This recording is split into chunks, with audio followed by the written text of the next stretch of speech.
how exciting is it to be part of that Orphan Black world? Because it's really been loved by the fans and the critics as well, hasn't it? It has, and like I said before, we didn't think this many people would be into our show. We felt like we were shooting something special when we were first doing it, but we've developed quite the cult following, and having that kind of cult following and that dedication from our fans is just continuing. The word of mouth is making our fandom grow, and it's really interesting to see how dedicated our fans are, and to be a part of a show that we all feel is very special, and that's translating to the fans is very special as well. When I read the first script, I knew instantly that it was going to be something special. Our writers are brilliant.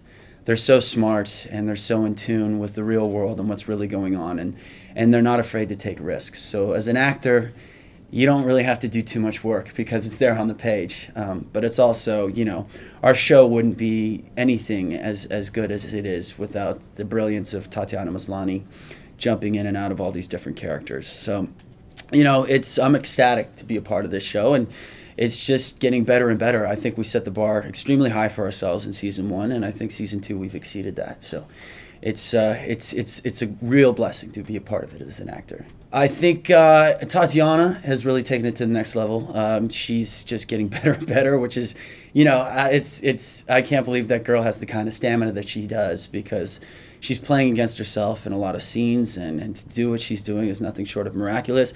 I think the story's getting more interesting. It's getting bigger.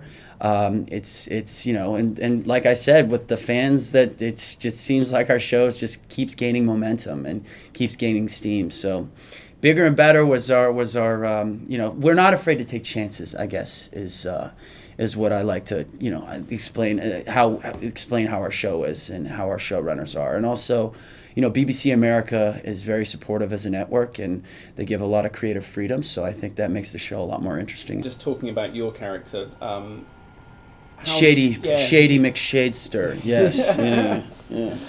For you, what's been the best thing about playing this character over 2 seasons now? Oh, well, because you can never put your thumb on him as to what he is really like, where his loyalties lie. He's a very cold, calculating, methodical kind of guy, but at the same time, he has a softer side, and I think that's what makes our show great. You never know where a character's true intentions lies, where his true feelings are, where his true loyalties are.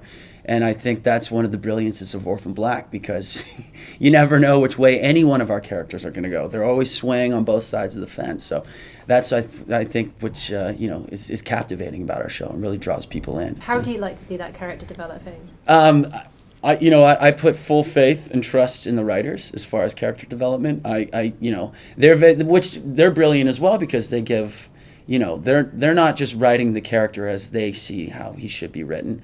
They actually, look to you for some creative input as well. So I really like the Orpid that I'm in season 2 with the new clone Rachel, as well as Dr. Leakey. I think it's a very fun and different, interesting orbit to be in. And I just, there's a lot more surprises coming up. So I was really pleased with how this season ended, without giving away too much. Where would you like to see the relationship with Sarah go? It's a very tumultuous relationship currently. He still feels somewhat responsible for what happened to Beth, the character Beth. So with that, he sees redemption through Sarah.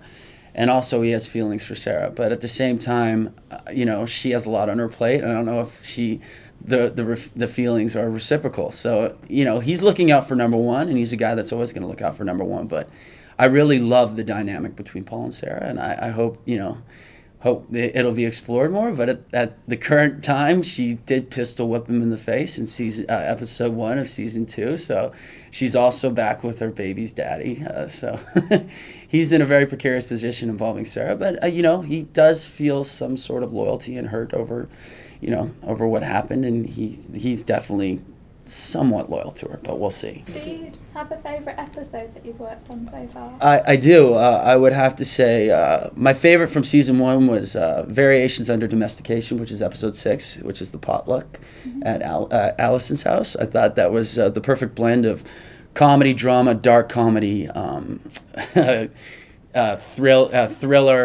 all of the above. I think that episode had it all, and I think it was very fun to put a nail gun to someone's head, and the very psychotic part of Paul, the interrogating part of my character, I thought that was fun, that he was finally able to kick some butt. As far as season 2 is concerned, my favorite episode would have to be the final episode of season 2. And so far. I mean, you mentioned before, it's a character. He's cold, he's calculating, he's Yes. very self-interested. Are those qualities you can relate to yourself? Because you seem a little bit more happy and smiling. I know, everybody, when they first meet me, they're like, you are so different than your character on television, which I think is, thank you very much, because I'm not too stoic of an individual. I seem to emote more emotion than this guy was. But at the same time, that's why this character is the way he is because, his backstory is he's killed 6 Marines in a friendly fire incident. So I took it as he's suffering from some sort of post PTSD, and he's got a lot of inner turmoil. So, and I think he doesn't emote a lot as well. A lot of the stage directions in the script are Paul best poker face, Paul putting on his best poker face. So that's why he's very very stone faced a lot of the times. But I think that's going to change at the end of the season. I think you're going to see a little more emotion out of this character. But yeah, I couldn't be further from this character, and that's why they call it acting, don't they? I mean, you mentioned there that they ask you for input on the characters. Is there anything that you feel like you've particularly contributed, or kind of directions that you've kind of pushed them to take? Well, I always say I want to kick more butt. I say I want more fighting scenes. I want more, more guns blazing, all that kind of stuff. So that hasn't happened yet. So I don't know if they're necessarily taking my words of advice to heed, but they so would your character say this? Would he say? How would he say it? Would he say it this way? Would he say it that way? So it's more like in terms of the lines and if we're saying the right things. So, but I definitely put my 2 cents in. Like I want facial hair. I think I want to speak with a lower voice. I think it shows more gravitas and more sinister when a character has a lower voice. So, yeah, little things like that, little instances like that, they agree with. So.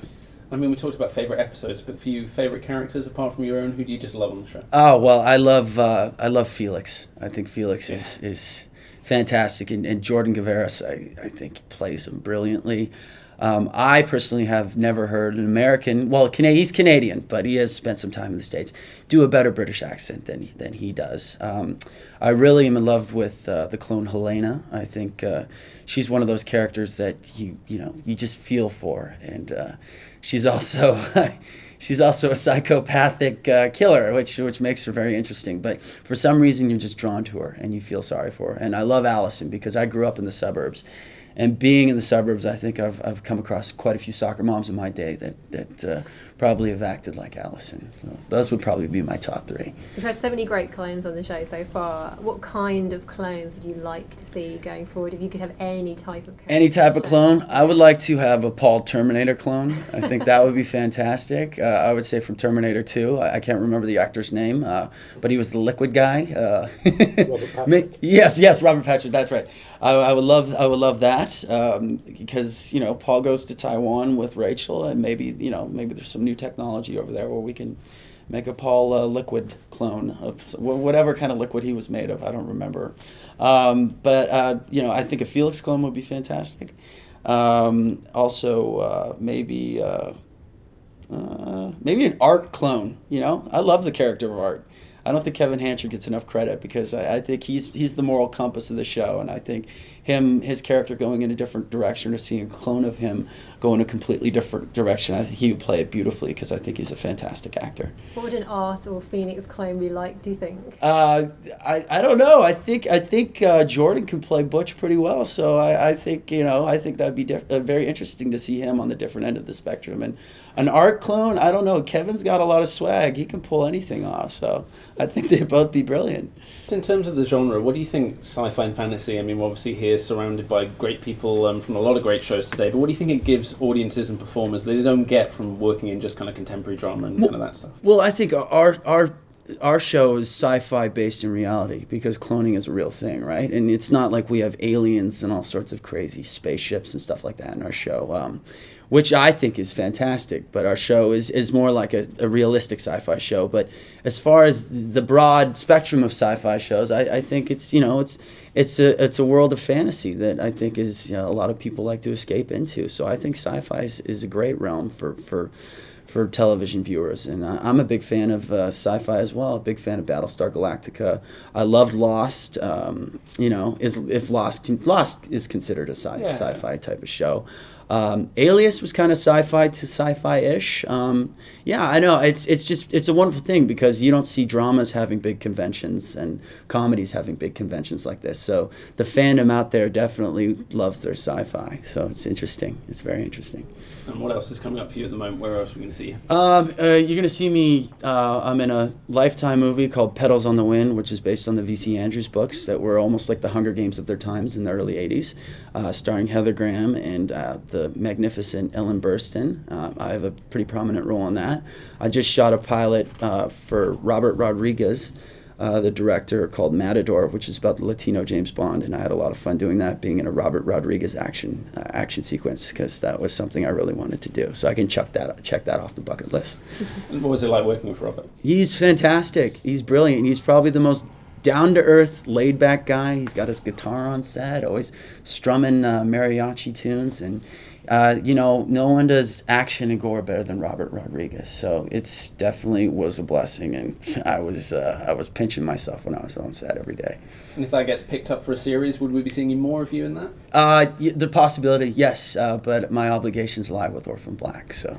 Do you have a message for fans before you leave us? I do. Thank you so much for making Orphan Black what it is. Clone Club, you're the best. You rock, and we love you.